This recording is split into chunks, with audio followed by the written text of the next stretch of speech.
السلام علیکم ورحمۃ اللہ وبرکاتہ۔ بسم اللہ الرحمن الرحیم۔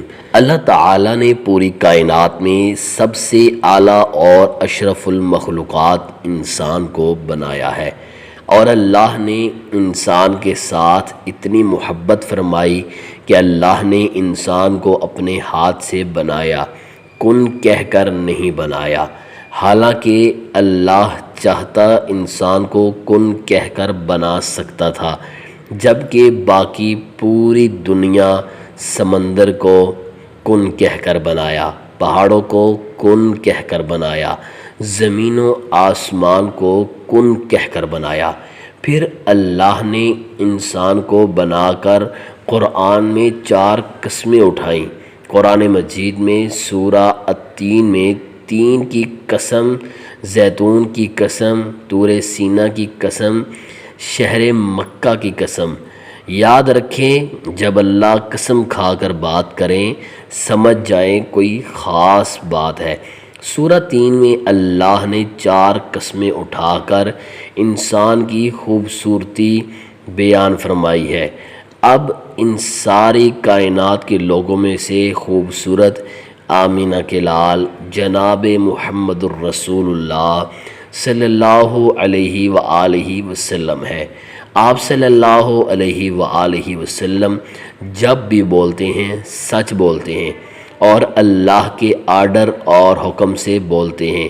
اللہ سورہ نجم میں فرماتے ہیں، نبی کریم صلی اللہ علیہ وآلہ وسلم اس وقت بولتے ہیں جب اللہ وحی کے ذریعے حکم دیتے ہیں۔ سبحان اللہ۔ ناظرین، اب اللہ نے انسان کو بنانے کے بعد آزاد نہیں چھوڑا، بلکہ زندگی گزارنے کے اصول و قانون بھی بتائے، یعنی میرا جسم اللہ کی مرضی۔ سبحان اللہ۔ اللہ ارشاد فرماتے ہیں، ایمان کس چیز کا نام ہے؟ سمعنا و اطعنا، یعنی جو سن لیں فوراً اس پر عمل کرنا۔ اللہ کا حکم آ جائے، آقا کریم صلی اللہ علیہ وآلہ وسلم کا فرمان آ جائے تو ساری دنیا ناراض ہوتی ہے تو ہو جائے ناراض، اللہ اور اس کے حکم پر ہر حال میں عمل کرنا ہے۔ نبی کریم صلی اللہ علیہ وسلم کا ایک صحابی خریم جا رہا تھا۔ راستے میں نبی کریم صلی اللہ علیہ وآلہ وسلم نے دیکھا کہ اس صحابی کے سر کے بال بہت لمبے لمبے تھے اور شلوار ٹہنوں سے نیچے تھی۔ نبی کریم صلی اللہ علیہ وآلہ وسلم نے کہا، خریم بہت اچھا انسان ہے، اگر 2 کام کر لے، سر کے بال چھوٹے کر لے اور اپنا کپڑا ٹہنوں سے اوپر کر لے۔ ایک صحابی یہ سارا واقعہ سن اور دیکھ رہا تھا۔ اس نے جا کر خریم کو ساری بات بتائی۔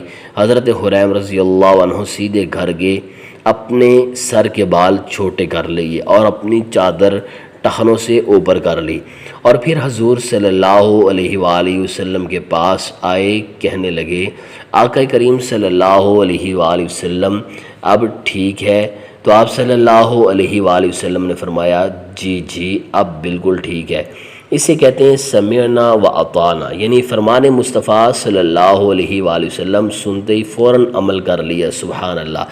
ایک مرتبہ نبی کریم صلی اللہ علیہ وآلہ وسلم تشریف لائے تو دیکھا ایک صحابی نے سونے کی انگوٹھی پہنی ہوئی تھی، تو آقا کریم صلی اللہ علیہ وآلہ وسلم نے فرمایا، میرے صحابی، آپ کو علم نہیں کہ مردوں پر سونا حرام ہے، جبکہ آپ نے سونے کی انگوٹھی پہنی ہوئی ہے۔ صحابی نے جب سنا کہ مردوں پر سونا حرام ہے، فوراً سونے کی انگوٹھی اتار کر پھینک دی۔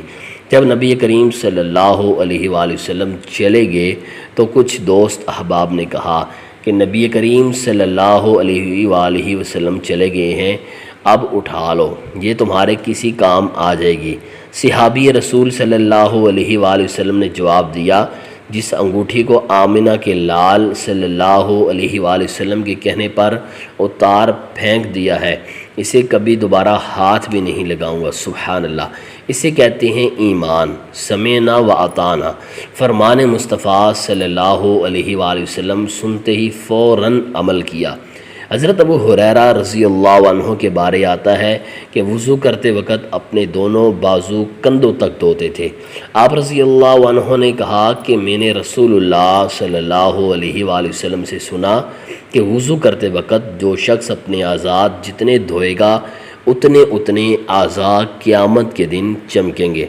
میں اس لیے اپنے دونوں بازو کندھوں تک دھوتا ہوں تاکہ میرے بازو کندھوں تک قیامت کے دن چمکیں۔ سبحان اللہ۔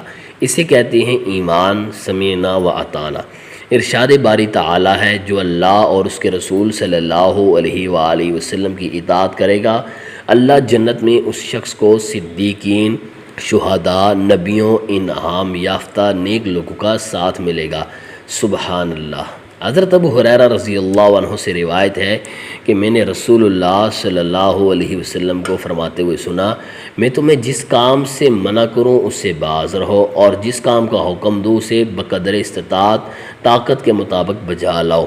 تم سے پہلے لوگوں کو ان کے کثرت سوالات اور انبیاء علیہم السلام سے اختلاف نے ہلاک کر ڈالا تھا۔ مسلم شریف۔